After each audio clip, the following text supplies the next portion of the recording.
வணக்கம் வணக்கம் வணக்கம் வணக்கம் சார் கங்கையப்பன் சைடில் வணக்கம் சொல்கிறது வீரா தான். வெல்கம் டு ஃபினான்ஸ் வித் வீரா.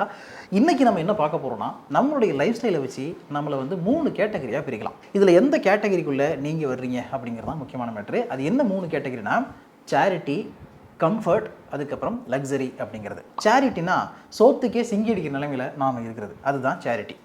அடுத்தது கம்ஃபர்ட் அப்படின்னா, ஓகேப்பா ஏதோ ஆஃபீஸ் போகிறேன், சம்பளம் வருது, சம்பாதிக்கிறேன், வீட்டுக்கு வந்து கொடுக்குறேன், செலவு பண்ணுறேன், லைஃப் ஒரு மாதிரி நல்லா போயிட்டு இருக்குதுமா அப்படின்ற மாதிரி ஃபீல் பண்ணுறோம்ல, அதுக்கு பேர் கம்ஃபர்ட் அப்படிங்கிற லைஃப். அதுக்கு மேலே ஒன்று இருக்குது தெரியுமா, லக்ஸரி. அதுதான் அடுத்த லெவல்.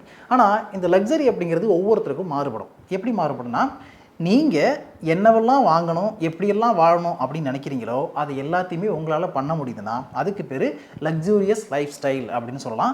அது ஒவ்வொருத்தருடைய ஆசைகளையும் தேவைகளையும் பொறுத்தது. அதனால் அது ஒவ்வொருத்தருக்கும் மாறுபடும்.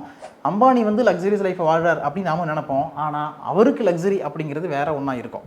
இன்றைக்கி வந்து 10 லட்சம் கோடி ரூபா பணம் அவர் வச்சிருக்காரு அப்படின்னா, இல்லை என்கிட்ட அது 50 லட்சம் கோடியாக இருந்தால் தான் எனக்கு அது லக்ஸூரியஸ் லைஃப் அப்படின்னு அவர் நினைக்கலாம். பட் நம்மக்கிட்ட வந்து ஒரு 1 கோடி ரூபா இருக்குது அப்படின்னா அது இருந்தாலே போதும்ப்பா, நம்ம லக்ஸூரியஸ் லைஃப் தான் லீட் பண்ணுறோம் அப்படின்னு நினைப்போம். அதனால் அந்த லக்ஸரிங்கிறதுக்கு ஒவ்வொருத்தருக்கும் வேறுபாடுகள் இருக்குது. ஸோ இப்போ இந்த 3 கேட்டகரியில் நீங்கள் எந்த கேட்டகரியில் இருக்கீங்க அப்படிங்கிறத வந்து ஃபிக்ஸ் பண்ணிக்கங்க. ஃபிக்ஸ் பண்ணிக்கிட்டிங்கன்னா அதுலேருந்து அடுத்த லெவலுக்கு போகிறதுக்கு என்ன பண்ணணும் அப்படிங்கிறத பார்க்கலாம். அதுக்கு என்ன தேவை? அதுக்கு வந்து ஃபினான்ஷியல் பிளானிங் அப்படிங்கிறது தேவை. ஸோ இந்த வீடியோவில் நம்ம ஃபினான்ஷியல் பிளானிங்கோட பேசிக் என்னங்கிறத பார்க்க போகிறோம். ஃபினான்ஷியல் பிளானுடைய பேசிக் என்னங்கிறது உங்களுக்கு நிறைய பேருக்கு தெரிஞ்சிருக்கும். இருந்தாலும் அதை நான் சொல்கிறேன். ஃபஸ்ட்டு ஒரு பிரமிட் வரைஞ்சிக்கோங்க. அந்த பிரமிட் வரைஞ்சிங்கன்னா அதனுடைய அடிப்பாகம் பேஸ்மெண்ட் வந்து பெருசாக ஸ்ட்ராங்காக இருக்கும் தெரியுமா. அந்த பெருசாக இருக்கிற ஸ்ட்ராங்கான பகுதி எதுக்கு? நாம் நம்மளை ஃபினான்ஷியலாக செக்யூர் பண்ணியிருக்கோமா அப்படிங்கிறதுக்கு. ஸோ ஃபஸ்ட்டு லேயரில் நீங்கள் உங்களுக்கு தேவையான ஹெல்த் இன்சூரன்ஸை போட்டுக்க போகிறீங்க, லைஃப் இன்சூரன்ஸை போட்டுக்க போகிறீங்க.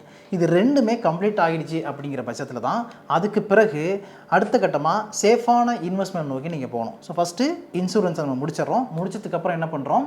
கோல்டு வாங்குறது, கவர்மெண்ட் பாண்ட் வாங்குறது, பிபிஎஃப் போடுறது, இந்த மாதிரியான விஷயங்களை பண்ண ஆரம்பிக்கணும். அது வந்து சேஃபான இன்வெஸ்ட்மெண்ட். பேங்கில் எஃப்டி போடுறது, ஆர்டி கட்டுறது எல்லாமே இதுக்குள்ளே வந்துடும். அதுக்கு அடுத்த கேட்டகரி எதுக்கு அப்படின்னு பார்த்தீங்கன்னா, கொஞ்சம் வந்து நம்ம ரிஸ்க் எடுக்கணும், அதே நேரத்தில் அதில் க்ரோத்தும் இருக்கணும் அப்படின்னு பார்க்குறது. அதாவது சேஃபான ரூட்டில் போயிட்டு க்ரோத் இருக்கா அப்படின்னு பார்க்குறதுக்கு மியூச்சுவல் ஃபண்ட்ஸை சூஸ் பண்ணி நீங்கள் இன்வெஸ்ட் பண்ணலாம். ரியல் எஸ்டேட்டை சூஸ் பண்ணி நீங்கள் இன்வெஸ்ட் பண்ணலாம். இந்த மாதிரியான நிறைய இன்வெஸ்ட்மெண்ட் அவென்யூ இருக்குல்ல, அது அந்த பிரமிடுடைய அடுத்த இடத்துக்குள்ளே வந்துடும். அதாவது 2வது லேயரில் அது வந்துடும். அந்த இடத்துல மியூச்சுவல் ஃபண்ட், ரியல் எஸ்டேட், இந்த மாதிரி இன்வெஸ்ட்மெண்ட்டை நீங்கள் சூஸ் பண்ணி இன்வெஸ்ட் பண்ணலாம்.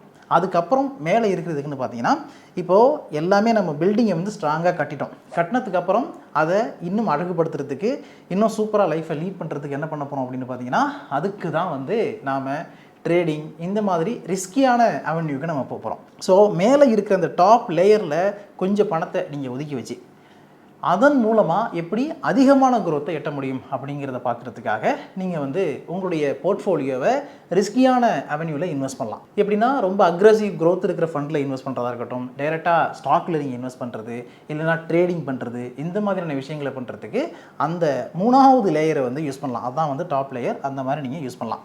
ஸோ இது வந்து பேசிக்கான ஃபினான்ஷியல் பிளானிங். இந்த பேசிக்கான ஃபினான்ஷியல் பிளானிங்கை எப்படி பண்ணணும் அப்படிங்கிறதுக்கு வந்து ஒரு ஃபார்முலா இருக்குது. அந்த ஃபார்முலா ஏஜ் மைனஸ் 100 அப்படின்னு சொல்லுவாங்க.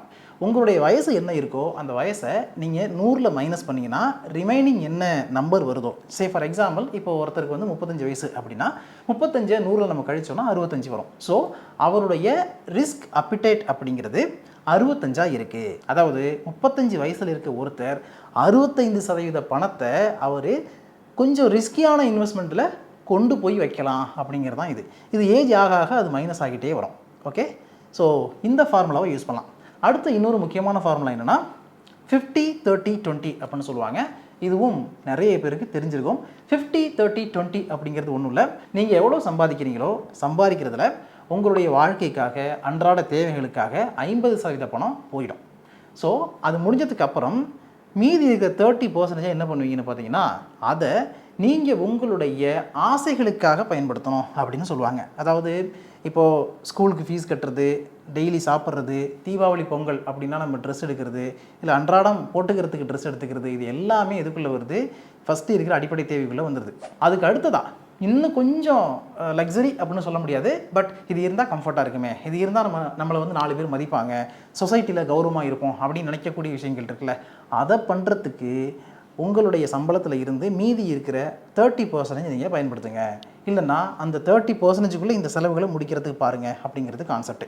ஸோ மீதி இருக்கிற 20% நிச்சயமாக நீங்கள் இன்வெஸ்ட் பண்ணணும். அந்த 20% இன்வெஸ்ட்மெண்ட்டை ஃபஸ்ட்டு நான் சொன்ன பிளான் படி நீங்கள் பண்ணிங்கன்னா உங்களுடைய க்ரோத்துங்கிறது டீசெண்டாக இருக்குங்கிறது உண்மை. இப்போது ஃபைனலாக நம்ம எதுக்கு வரோம் அப்படின்னா, ஓப்பனிங்கில் நான் சொன்னேன் இல்லையா, நீங்கள் எதில் இருக்கிறீங்க, சேரிட்டியில் இருக்கிறீங்களா, கம்ஃபர்ட் ஜோனில் இருக்கிறீங்களா, இல்லை லக்ஸரிஸான ஒரு லைஃப்பை வாழ்ந்துக்கிட்டு இருக்கீங்களா அப்படிங்கிறத நீங்கள் முடிவு பண்ணிட்டீங்க. எந்த இடத்துல இருக்கீங்கன்னு உங்களை பற்றி தெரிஞ்சிருச்சு அப்படின்னா, அடுத்தது அந்த லெவலில் இருந்து நம்ம அடுத்த லெவலுக்கு போகிறதுக்கு முயற்சி பண்ணணும். இப்போது சுத்தமாக வழியே இல்லை, சாப்பாட்டுக்கே வழி இல்லாமல் கஷ்டப்படுறேன், எனக்கு நிறைய கடன் இருக்குது அப்படிங்கிற மாதிரியான பிரச்சனைகள் உங்களுக்கு இருக்குன்னா நீங்கள் இந்த சேனலை தொடர்ந்து பார்க்கலாம். அதிலிருந்து எப்படி மீண்டு வர்றது அப்படிங்கிறதுக்கு எக்ஸ்பர்ட்ஸ் நிறைய ஒப்பீனியன்லாம் கொடுக்க போகிறாங்க.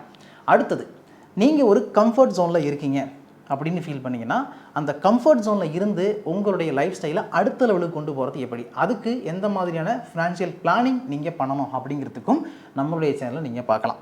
அடுத்தது, நீங்கள் ஒரு லக்ஸரியஸான லைஃப்பை தான் வாழ்ந்துக்கிட்டு இருக்கீங்க அப்படின்னு நீங்கள் ஃபீல் பண்ணுறீங்கன்னா, அந்த லைஃப்பை கண்டினியூஸாக நீங்கள் வாழ்கிறதுக்கு என்ன பண்ணணும், அதாவது உங்களுடைய அந்த லக்ஸரி செக்மெண்ட் உங்களை விட்டு போகாமல் இருக்கிறதுக்கு நீங்கள் எப்படி செக்யூர்டாக இருக்கணும் அப்படிங்கிறதுக்கும் ப்ரொட்டக்டிவாக இருக்கணும் அப்படிங்கிறதுக்கும் நம்மக்கிட்ட நிறைய விஷயங்கள் இருக்குது. அது சம்மந்தமான வீடியோஸ்லாம் வரப்போகுது. இதையெல்லாம் தாண்டி இது எல்லாத்துக்கும் உங்களுக்கு பர்சனலாக ஒரு அட்வைஸ் வேணும், இல்லைனா ஒரு கன்சல்டன்ட் யார்கிட்ட பேசணும் அப்படின்னு நினச்சிங்கன்னா கவலையப்படாதீங்க. ஃபினான்ஸ் வித் வீரா அப்படிங்கிற நம்மளுடைய சேனல் இருக்குல்ல, இந்த சேனலுடைய இன்ஸ்டாகிராம் ஹேண்டிலில் போயிட்டு டிஎம் பண்ணுங்கள். கூடிய சீக்கிரமே எங்களுடைய டீமில் இருந்து உங்களுக்கு கால் பண்ணி எப்படி பிளானிங் பண்ணணும், உங்களுக்கு என்ன பிரச்சனை இருக்குது அப்படிங்கிற எல்லா விஷயங்களையும் தீர்த்து வைக்கிறதுக்கு டாக்டர் மாதிரி ஒருத்தர் பேசுவார். ஓகேவா? So don't worry, be happy. இதே மாதிரி அடுத்த ஒரு நல்ல வீடியோ மீட் பண்ணுவோம். இந்த வீடியோ உங்களுக்கு பிடிச்சிருந்தா நிறைய பேருக்கு ஷேர் பண்ணுங்கள். அண்ட் புதுசாக நம்ம சேனலை பார்க்க வந்திருக்கீங்கன்னா சப்ஸ்கிரைப் பண்ணிவிட்டு அந்த பெல் நோட்டிஃபிகேஷனை கிளிக் பண்ணி வைங்க. அடுத்த வீடியோவில் சந்திப்போம். Thank you so much.